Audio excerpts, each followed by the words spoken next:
Қайырлы күн достар, сіздермен бірге Гүлбану, менің каналыма қош келдіңіздер. Бүгін мен сіздерге ұйғыр самсасының рецептісін ұсынғым келеді. Қамырды жаймайсыз, арасына май жақпайсыз, өте оңай жолмен жасалатын және де песочный болып пісетін самсаны жасауды үйрететін боламын. Ендеше видеоны соңына дейін қараңыздар және де маған тіркелмеген болсаңыздар тіркеліп кетуді де ұмытпаңыздар. Бізге керекті заттар: мұздатқыштағы сары май, еректен өткізілген ұн, бір жұмыртқа және де қаймақ қажет болады. Толық құрамын описание бөліміне жазып кететін боламын. Міндетті түрде осы рецепт бойынша жасап көріңіздер. Ыдысқа 500 грамм ұнды салып, яғни еректен өткізілген ұнымызды салып аламыз. Оның үстіне мұздатқышта тұрған сары майды алып, үккіштің көмегімен немесе осылай қолдың көмегімен майдалап аламыз. Және де қамырға осылай крошка етіп дайындап аламыз. Осындай крошка болып шығуы керек қамырымыз. Ары қарай оның үстіне бір жұмыртқа және де қаймағымызды саламыз. Қаймақ менде 20% қаймақ, 20% қаймақ қоссаңыздар болады. Одан соң тұзымызды салып, осымен қамырымызды илеп алатын боламыз. Бар болғаны осы достар, осыдан артық еш нәрсе қосудың қажеті жоқ.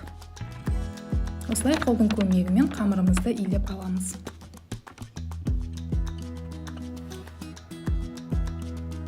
Міне қамырымыз дайын, осындай жұмсақ болып шығу керек қамырымыз. Енді дайын болған қамырымызды мұздатқышқа салып қоямыз. Осы аралықта салмасын дайындап алатын боламыз. Салмасына тартылған ет, яғни фарш қоссаңыздар болады. Менде фарш болмағаннан кейін, яғни дайын етті турап, 4 бұрышты майда етіп турап алдым. Содан соң ұсақтап туралған пияз. Пияз бір дана қоссаңыздар жетеді, немесе 2 дана. Яғни пиязы қанша көп болса, негізі самсамызда өте дәмді болып шығады. Сосын қалауларыңыз бойынша картоп қоссаңыздар болады. Енді оны өз еріктеріңізде.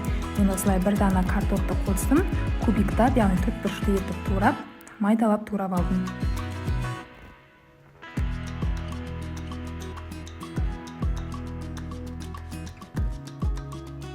Барлық картошкамызды, яғни бір дана немесе 2 дана қоссаңыздар жеткілікті. Содан соң дәміне қарай тұзымызды, бұрыштар немесе зіра қоссаңыздар да болады. Енді оны өз қалауларыңыз бойынша қосып ұсына бересіздер. Мен тек тұз және де бұрыштар қосып шықтым. Міне салмамыз осымен дайын. Енді қамырымызды алып 37-38 граммнан бөліп аламыз. Немесе таразы болмаса, көз мөлшермен бөліп алсаңыздар болады. Дөңгелек етіп осылай. Мен көз мөлшермен барлығын өлшеп алдым.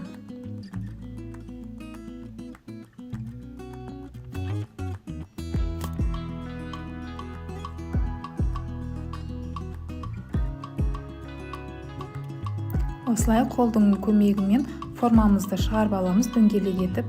Міндетті түрде осылай істеңіздер достар. Содан соң кішкене бетін жауып тындырып қоямыз, яғни 5 немесе 10 минутқа. Сонда қамырымыз кішкене көтеріліп, жайылуға да оңай болады.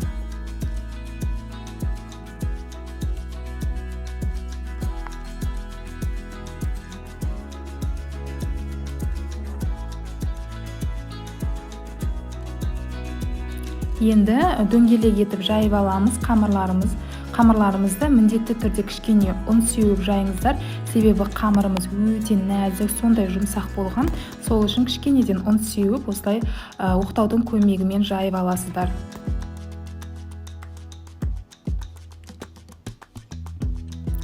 Жайып болған соң арасына, яғни салмасын салатын боламыз. Дайындап қойған салмамызды осылай саламыз. Және де осылай түйіп шықсаңыздар да болады. Мен сіздерге қазір түйу жолын көрсетіп отырмын.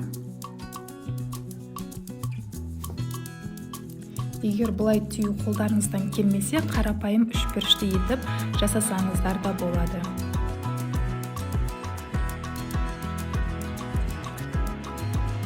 Міне осылай самсамыздың түйіп шығатын боламыз, барлық самсаларымызды. Сіздерге тағы бір рет көрсетіп шығайын. Осылай оқтаудың көмегімен қамырымызды дөңгелек етіп жайып аламыз.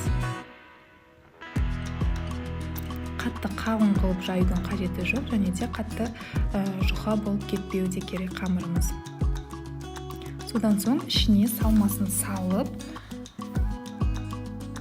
ең алдымен қамырдың екі жағын қолымызбен жақсылап біріктіріп аламыз. Міне осылай қаттырақ басып алғаннан кейін қолдың көмегімен қамырымыздың бір ұшын шығара отыра, сол ұшын ішке қарай қайра отыра, осылай қамырымызды түйіп алатын боламыз. Ешқандай да қиындығы жоқ достар. Осылай видеодағыдай етіп жасап көрсеңіздер, сіздерде де формасы шығады.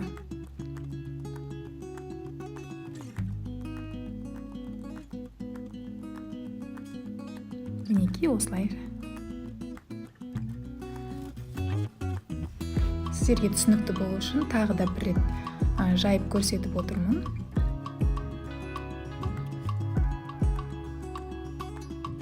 Құрметті қыз-келіншектер, дәл осы рецепт бойынша міндетті түрде жасап көріңіздер. Сіздерге ұнайды деген сенімдемін. Өйткені дәл осы рецепт бойынша, яғни сатылымға да шығарып жатады. Сол үшін жасап көрулеріңізге кеңес берер едім. Және де алдағы уақытта менен қандай рецепттерлерін көргілеріңіз келеді, комментарий бөліміне өз ойларыңызды, пікірлеріңізді қалдыра кетіңіздер. Міндетті түрде сіздерге жауап ретінде, яғни алдағы уақытта рецепттерлерін шығарып отыратын боламын. Барлық түйіп алған самсамызды пергамент қағазын төсеп, осылай кішкене арасын ашып қоясыздар, піскен кезде бір-біріне жабысып қалмас үшін. Және де бетіне жұмыртқаның сарысын жағып шығатын боласыздар. Барлық самсаға жағып шығыңыздар.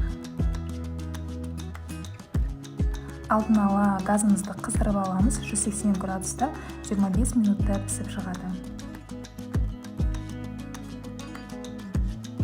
Әсемдік ретінде күнжіт, мак екеуін, яғни ақ пен қараны араластырып сүйіп шықсаңыздар, самсаларымыз одан да әдемі көрінеді.